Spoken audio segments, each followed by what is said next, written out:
Welcome to the very best part of my broadcast week. We love this show, all of us, because we have time to learn when we have something explained to us. We have a time to dig a bit deeper.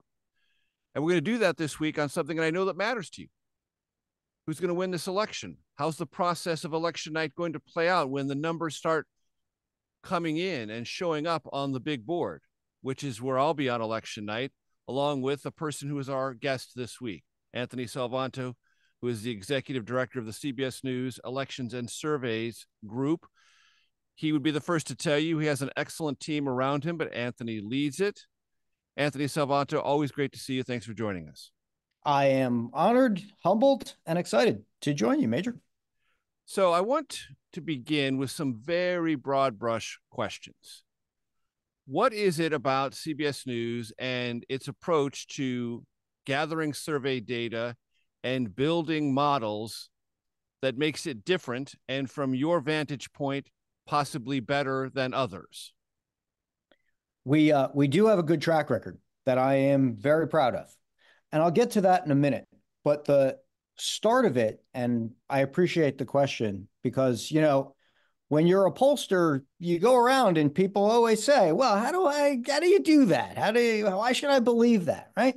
So what I always say is, first of all, understand that a good poll is a representative sample. It's essentially whatever it is you're polling in microcosm. So if it's the country in microcosm.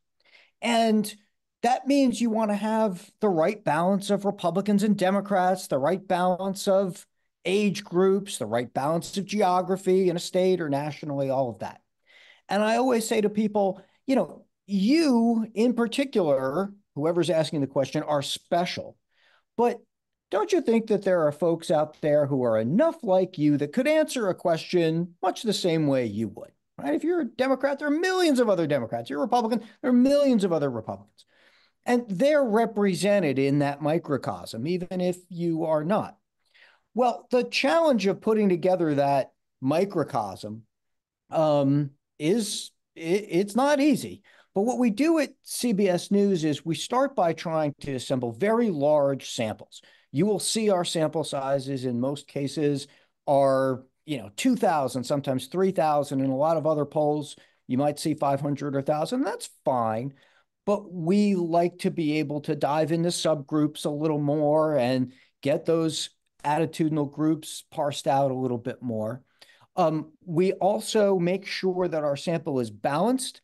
So it's not just the right amount of Republicans and Democrats, the right amount of 2020 Biden voters, right amount of 2020 Trump voters.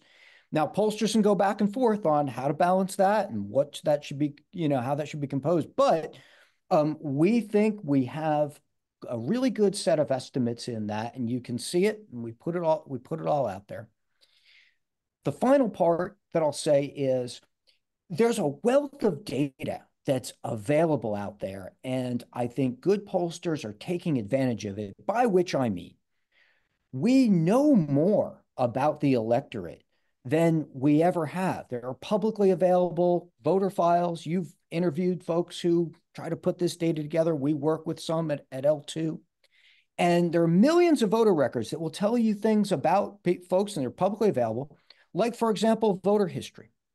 And you know what? Someone's voter history does a pretty good job of predicting whether they're going to turn out or not.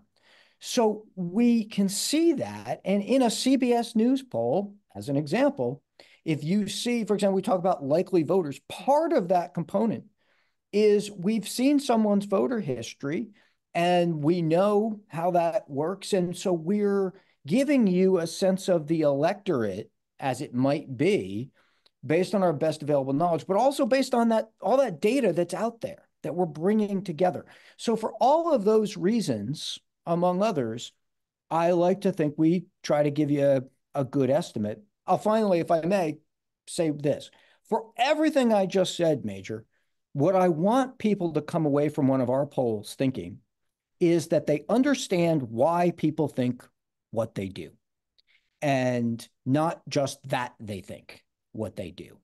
And a good poll explains what it finds, first and foremost, in attitudinal without attitudinal explanations, which is to say, you say, well, someone's voting for this candidate, but it fills in why.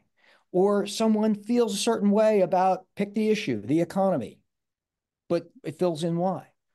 And if our poll or any poll can do that, then it delivers the understanding of the world around them that a poll is meant to do.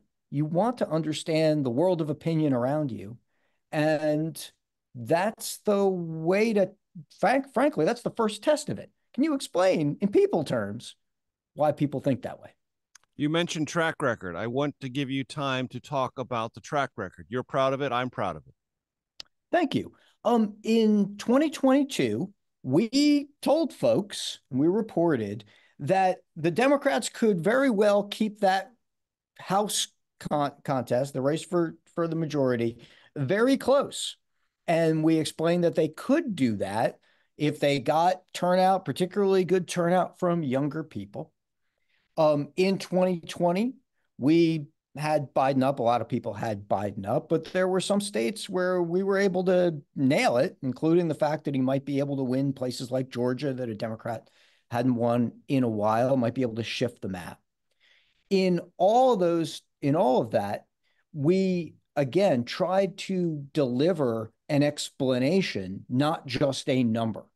In the 2022 example, I told you that we understood, or we were trying to show people that it was possible that things could shift and turnout could shift.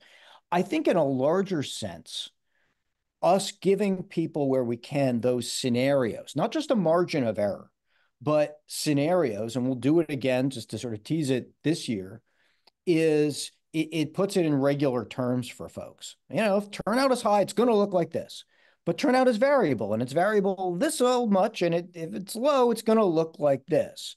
So it's not just a sort of shrug and say, well, it's going to be in this range. It's here's a political outcome driven by the choices people make, and this is the range of possibilities. About a minute 45 before we go to break, Anthony, you mentioned our large sample size as compared to others who poll, and then you talked about subgroups.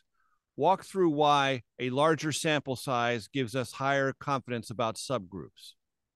The more people you have, the better your estimate, at least in theory, but it also allows you to dive in and break out some of those explanatory factors that I talked about. So, for example, if I say to folks, okay, how's the economy? Is it good or bad? Right? People say it's bad.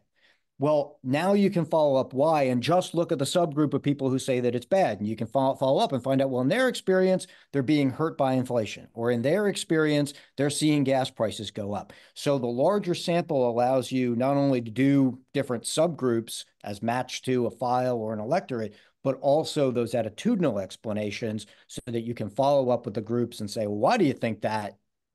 And here's why. The larger the group means the larger the subgroup, and the larger the subgroup means the lower a margin of error when you're extrapolating, correct? Also true. Yes.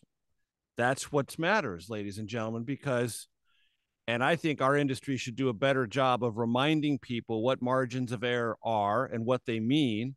But when it's higher, let's say it's 4.5, or 5 percentage points, that's larger than obviously 2 or 3 percentage points. And if you have a large group, your subgroups are then for larger, and your margin of error is going to be smaller, meaning you can have a higher degree of confidence about that which we are telling you, whether it's a top line number, horse race, or attitudinal. That's my summary. Anthony Salvanto, I think, agrees with me. He's nodding. When we come back for segment 2, we'll get into more of how we do this work and how you'll see it play out in real time on election night. One of the important things about polling to me is to make people feel not that we're trying to predict their every move, but that rather we're trying to give them a voice.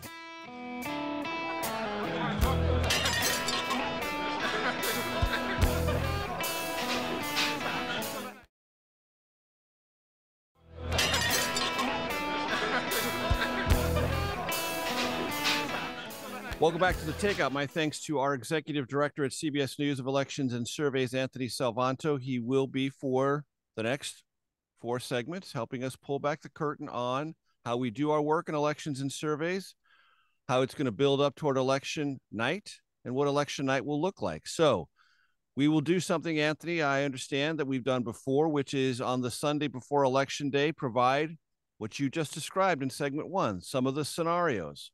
What can people expect to hear from us on the Sunday before Election Day? Sunday before Election Day, I will tell you in our best estimates what the range of possibilities are and why those things may happen in terms of what people may decide or not decide to do. The one example, you always hear the cliche, oh, it all comes down to turnout. But let's quantify that for a moment, right? We know that right now about 9 and 10 of each party, the Democrats and Republicans, say they're going to vote. Within the modeling of the CBS News poll, that is going to get a likely voter weight. In other words, we know from past history what it means when someone says they're definitely going to vote, and they're going to get a score, a weight that represents that back tested. We also know their vote history. And so we know what happens with people typically in the past who have more frequent vote history and more infrequent vote history. And that's going to go into that likely voter weight as well. Well, you can, because those underpinning those things are some assumptions, you can show, okay, if the assumption is this, here's what happens. If the assumption is slightly different, here's what happens. And you can then see what the result is in the ultimate vote in a given state or nationally, depending on those assumptions. And frankly, that's not a lot different from any model that you see anywhere, politics and in other fields, where if you understand the way in which they've built the model and made the assumptions, you can then see variance off of it, whether it's in weather or other kinds of scientific fields. What we do here as part of our transparency, frankly, is then show you here's how things change if we change those underlying assumptions. And it's all in political terms because ultimately we're reflecting people who have either decisions to make or may change in the final days of a campaign. All of that is reality. And to underscore a point I think is important, these are not predictions, they are probabilities. I don't often put probabilities on things because I think when you are talking about people, you're talking about things, you want to put it in their terms and you want to put it in their voice. One of the important things about polling to me is to make people feel not that we're trying to predict their every move, but that rather we're trying to give them a voice.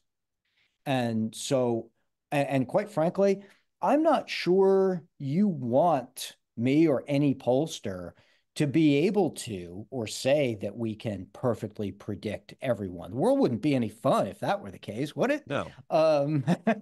So we want to understand it in terms of, let's say, let's go back to politics for a second. Suppose someone is cross-pressured in the sense that they agree with one party on reproductive rights or abortion, and they agree with another party on the economy. Which one of those is going to outweigh the other? Right? That's a choice. That's a person's choice. And no one sits at home or around the kitchen table going, I think I'm 62% or I'm 65% on this side. They kind of weigh it, but they aren't necessarily going to put that kind of a number on it. And so in order to reflect that, we don't go down that path either. I think it takes the human part out of it. And that's on Sunday. What will be the first thing you and I will be talking about on election night? Most people would probably say, if I remember previous election nights, probably something dealing with exit polls. Right. And what I hope they also remember is that you and I try to be not only transparent about what we know, but comprehensive. And here's what I mean by that. When we do an exit poll in a state, we've talked to voters in randomly sampled precincts all over, we've talked to early voters, et cetera. We know something about that state. And what we want to do is not go into a back room somewhere and not come out again until we have a projection. We want to let people watch this unfold the same way we watch it unfold at the decision desk. And so we will tell you in real time, once the polls have closed, if a race is a toss-up in our estimates, if a race is leaning towards one candidate or another, and that may change. We can say, okay, it looks like it's trending this way. Our estimate has this candidate up a little bit, but it may switch again. And then you're going to get that real time. I think it's exciting, but I think it also, back to that word of transparency, lets you, the viewer, see what we see in the same terms that we see it. And you're going to get that from us in real time. One of the component parts of that is that we know that once you get beyond the exit polls, we know that states are going to count their votes, but the counties may count in different times, right? Maybe some red counties count, maybe some blue counties have counted, et cetera. But there's more of the story than that, because you and I are going to know that if the red counties have counted, well, the blue counties have yet to count, or vice versa. And so we're going to show people, well, we don't know what's going to happen, but let's face it, folks, these are blue counties. So let's see, let's imagine that they're going to at least somewhat be blue, and show people where the race at that point stands, given all that taken into account. And we are going to show people the 2024 county by county results as they come in, and be able to compare them to 2020, to also get some insight as to whether one candidate or another is under or overperforming in that county based on 2020. That will allow us to draw some generalized inferences, not make predictions. Yeah, because look, especially in current politics, the past vote is a really good indicator of where current vote might be, give or take. And it's that give or take that this thing's going to be won and lost. Let's be clear. But the other part of this, and you make this point often and very well, or better than me, is that it's not about which counties you win, it's about margins. Mm-hmm. And we're going to be really clear with people about that, because to your point about shifts from the past, there's many cases where a party, let's say the Democrats, are trying to build bigger margins in places where they do well. Republicans might be trying to build margins especially in rural counties, right? So maybe they win 60-40, but if they win a whole bunch of rural counties 65-35, that adds up statewide. You don't get anything for winning counties in a state. You win the state. So those margins are critical, and we're going to show people, because frankly, not only is that how we think at the data desk, but it's how the campaigns think. They're out there looking for margins. Precisely. They're not looking to flip a county. They're looking to get votes. The secret sauce for any successful national campaign is to win where you're going to win by more, lose where you're going to lose by less. And that's where these margins make all the difference. And remember, Georgia decided by about 12,000 votes, Wisconsin just over 20,000 votes, Michigan 150,000, Pennsylvania just slightly more than 80,000. Look, these county by county margins make a difference when you are margins of victory. Arizona just over 10,000. These things matter enormously, and that margin and what trend lines we are seeing on election night will be a big part of Anthony Salvanto's work and my work, sometimes doing it at the big board in tandem. Sometimes I'll be there all by my lonesome. When we come back for segment 3, we'll talk more about exit polls, what they suggest, what they tell us, and how they are developed when we come back. Sometimes people who believe things that have been debunked or false say, yeah, but they're talking about a larger issue.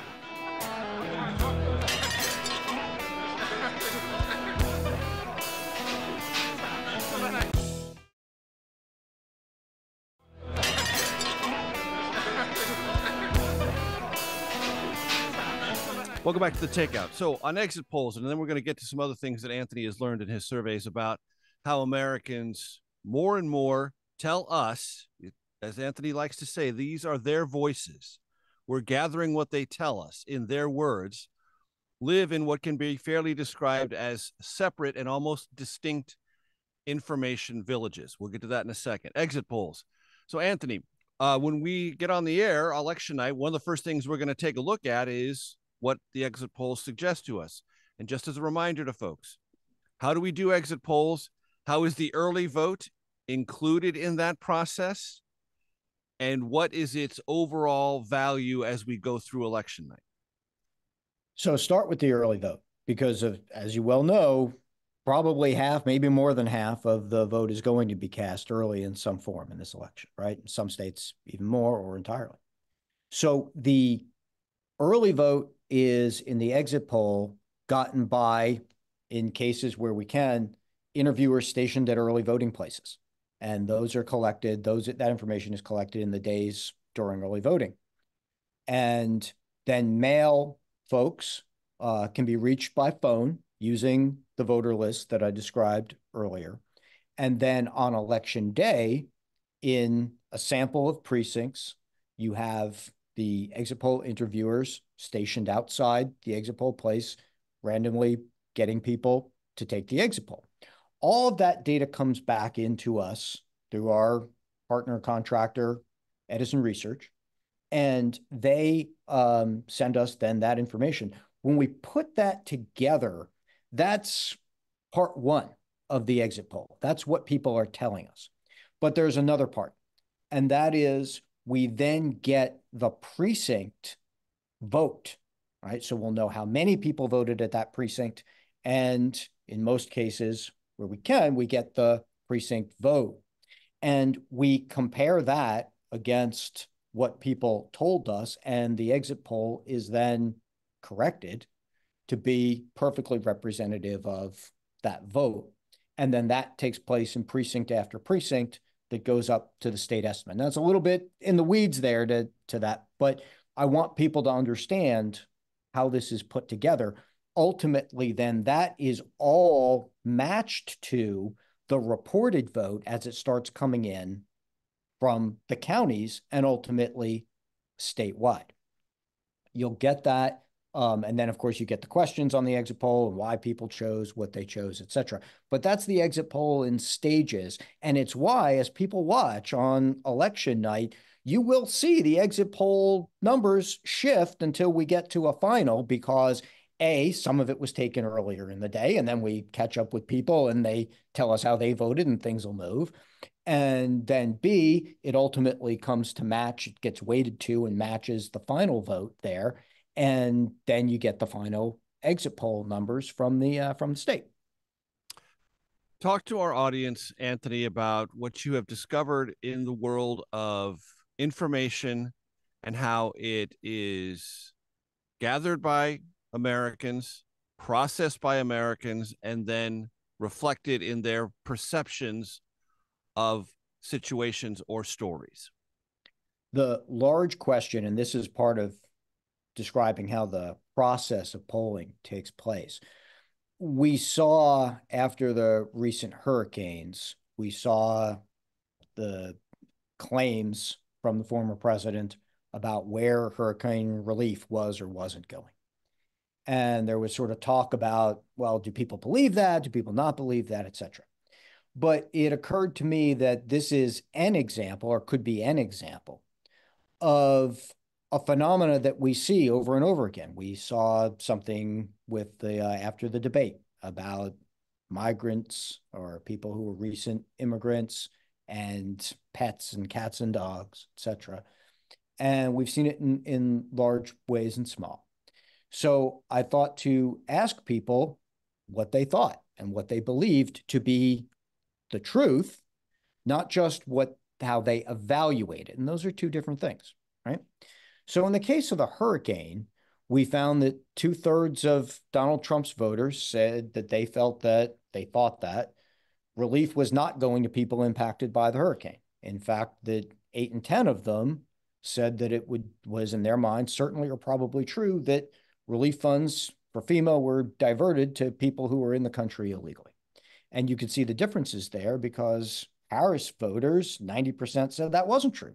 That And just to wasn't the case. clarify for the audience, no FEMA disaster relief funds were diverted to undocumented immigrants.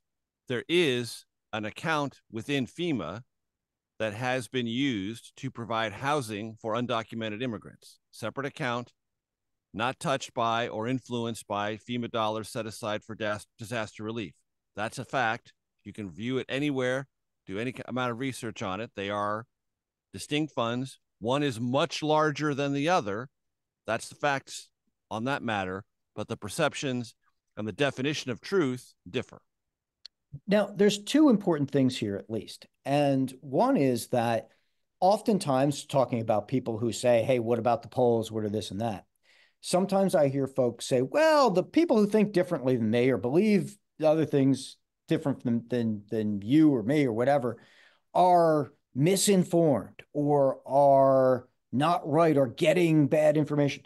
But it is often the case that, especially in this day and age, people can go and seek out information that comports with their pre-existing views or maybe something that they want to believe. And multiple studies have shown, not this poll, but multiple studies have shown that that is often the case. And that is a larger phenomena that, you know, warrants further discussion about how that works in our political system and democracy, et cetera. But that is one of the components of this, right? The second part, and it actually speaks to polling as well, is that take other examples where, for example, we ask, how's the economy? And Harris voters 2/3 say it's good, and 8, 9, and 10 Trump voters say it's bad. Okay, well, what goes into that evaluation? And what do you know, and what are you willing to say? Sometimes people will answer questions like that to kind of be part of the team, which is to say, if you're the party out of power, and we see this all the time, the party out of power is less likely to say the economy's good just for the reason that they're not in power, right? And we see that break in the polling crosstabs, et cetera. But some of it is evaluating what they think or hear to be the case. For example, we see differences on whether people think that the stock market is up or not, or whether the U.S. has created jobs or not. And so what you need to sort of explore is that the information flow that they're getting? Is that what they're willing to accept or hear and filter out things that don't mesh with the larger views? I got to add this, though, if I can. The fact is, a lot of folks tell us, and we saw this when we followed up with questions about the migrants and cats and dogs, is that sometimes people who believe things that have been debunked or false say, yeah, but they're talking about a larger issue. Correct. And they say, well, they're raising a larger theme, even if this particular thing isn't quite right. And I think there's a discussion to be had about how that comes out and gets presented in terms of public opinion. But it also teaches us, in terms of folks who measure this stuff, to remember what it is exactly that we're measuring in those folks' eyes, as opposed to others. I hear that from Trump supporters all the time. He's wrong on the particular facts, but he is on target in a broader awareness. And if he hadn't been wrong, you wouldn't have paid attention, and the larger issue would not have been addressed. And that reaches their level of satisfaction, that it is not true in the particular, but to them, it is true enough in the larger scheme of things. But then the next question, the larger question for another podcast, yes, perhaps is, what happens in a democratic system, in a democracy, when people have different sets of facts or different sets of facts they can't agree on. Obviously, there's ideological differences on solutions to said problems, but you can't tease out the ideology if you can't even agree on a shared set of facts. Segment 4 of the Takeout coming your way with Anthony Salvanto in just one moment. Let's face it, the world around you is shaped by the choices and views that the people around you make, and understanding that is essential.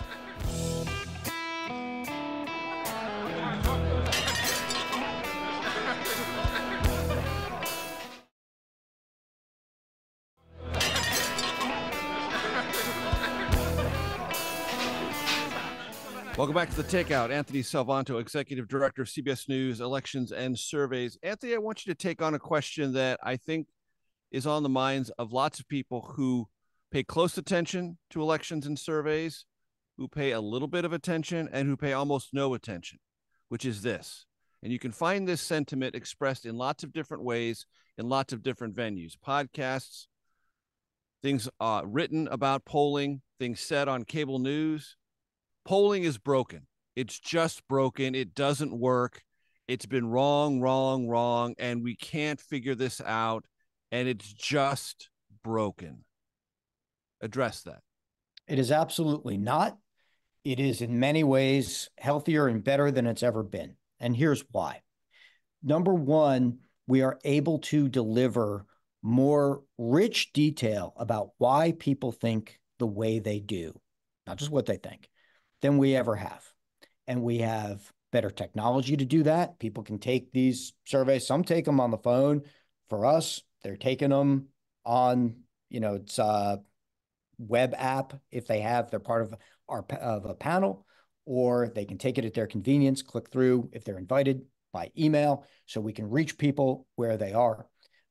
Number two, we have more data available about the electorate than we've ever had. And here's number three. Let's talk about what people mean when they say right or wrong. If you must know that your candidate, who maybe some polls have up by a point or down by a point, is going to win, and you must be certain about that, then you know what? A poll probably can't help you. Not at all. There's a margin of error. There are other forms of variance in there. And like any science properly understood, there is uncertainty. There is uncertainty in the world. There is uncertainty in the minds of people. And there is uncertainty in measurements and estimates. Can't help you. But if your goal is to understand the world around you as it is shaped by public views and public opinion, then polls can absolutely help you do that. And in fact, I would say they are required reading when done well. And that is what I think at the end of the day, people really want to know. You don't want to just get an election result and backfill from that any more than you just want to get the score of a baseball game and assume you know what happened. You at the very least want to read the box score. And if you're really a fan, you're going to watch the game and watch it unfold. And that is the difference, I think, between a good poll and frankly, one that disappoints, is being able to explain all that. And let's face it, the world around you is shaped by the choices and views that the people around you make, and understanding that is essential. I'm going to use an SAT word here, axiomatic. It's axiomatic that the closer election results are, the more pressurized polling is around closely contested elections. I think there's something else too, and that is, I sometimes feel like, Washington in particular, and political dynamic by definition, and sometimes trades on certainty. It's people making arguments, and therefore they have to say, yes, I'm certain, and this is how it's going to be. But science has to be comfortable with some uncertainty. And that's a place where it comes up against each other sometimes, because in polling, if something is really close, if a race is really close, and frankly, a lot of our elections now are, then you're not going to deliver that certainty. And you go around telling people, there's some room there. But sometimes in whether it's Washington or political dialogue, people try to form a whole narrative as if there is certainty out of a result or an upcoming election. And I think that's sort of a path to disappointment. What you really want to do is embrace the fact, and I think campaigns do this because they look at where they can move voters, which by definition says that they understand there's some uncertainty and there's places to go and change things, that you embrace that and say, look, it's a really dynamic world. Otherwise, frankly, why do you even have campaigns? Right. Right. And let's see what moves and let's see what happens. Again, not to go back and forth to the sports analogy, but ultimately you watch the game because you enjoy the game.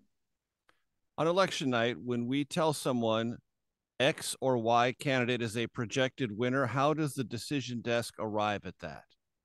Couple of ways. The first and most prevalent one is through patterns. And here's what I mean by pattern. You consistently see something that makes you know that it's a real phenomena as opposed to a one-off here and there. So a candidate is constantly performing better than the past vote in county after county or precinct after precinct if you have it. You have a model that teases out perhaps turnout is up for a candidate in precinct after precinct or county after county. And ultimately, the consistency of that pattern convinces you and shows you which way a race is headed. If something is inconsistent, as frankly with many measurements and a lot of science, then you don't quite believe it. You think it could be scattered. You don't know that there's a phenomena going on. So that's really step one. When I come out there, you come out there, and we're going to say someone's projected to win, we're going to show you how they perform with a pattern across all those different counties. Now, let's suppose it comes really down to the wire. Now there's only a handful of votes left or small number. Now we're talking about I'll tell you, we'll call it the outstanding vote model. And that is how many votes are left to count, and is it reasonable to think that the trailing candidate can catch up? Well, how do we know that? Or how do we interpret that? We go and we look at the places that still have their votes left to count. If the Democrats are trailing and the places left to count are Democratic areas, well, then they might catch up. If all the places that are still left to count are Republican areas, well, maybe chances aren't so good, right? And vice versa. So we'll be very clear about that, but that's what the outstanding vote model does. And quite frankly, in a lot of really close elections, that will be what it comes down to. I suspect folks, when they tune in and watch us, they're going to see us tapping on those outstanding vote counts quite a bit. And we will, in the last 30 seconds, be able to visually communicate that outstanding vote model. Yes, and I think folks will be delighted to see the specific ways that we can show you what's in and what's out, because that's entirely part of our process. So on election night, it will be Anthony Salvanto and me at the big board. We will be going by states. We'll be going by county. In some rare instances, we might get down to precinct level, although it might take until Thursday or Friday or Saturday when we're really culling through things. Sometimes I'll be by myself, but most happily, I'll be there when Anthony is right there next to me, because we are a very good team on television, and I'm made better by Anthony Salvanto every single time he is with me. Anthony, it's been a great pleasure to have you. Stay tuned for your Takeout Outtake Especial. The variability that's left is probably on voters who may or may not turn out.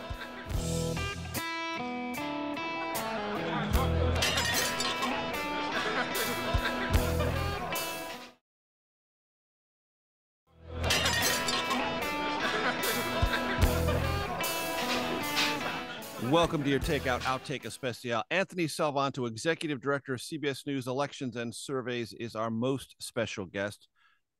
Terminology time, Anthony. Terminology time. What's a crosstab? It's a breakdown of a subgroup in a poll. Why does it matter? Well, people use it to try to understand how different subgroups, in the case of a vote, are voting, or how things change with some of the demographics and the demographic groups based What's on a top line? question. Top line is the overall percentage of whatever group was you're reporting. So top line is where horse race numbers appear. Crosstabs are where the story behind the top line can be found. The demographics, the demographics underneath the top line. What is a margin of error? Margin of error is the range in which you believe the true value of the population will fall.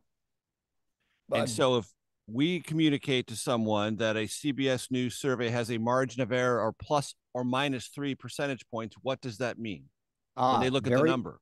Very important point here, Major. The margin of error is on each of the estimates. So if you have a candidate at 52% with a 2 point margin of error, that range could go down to 50 or up to 54. And it's the same plus or minus 2 for the candidate that is trailing. It is on each of the estimates, and that creates, in some cases, an overlap between the two estimates, which probably means you can't call a race. How close is this race, meaning Harris Trump, right now, based on our data? Very. Please continue. That's the short answer.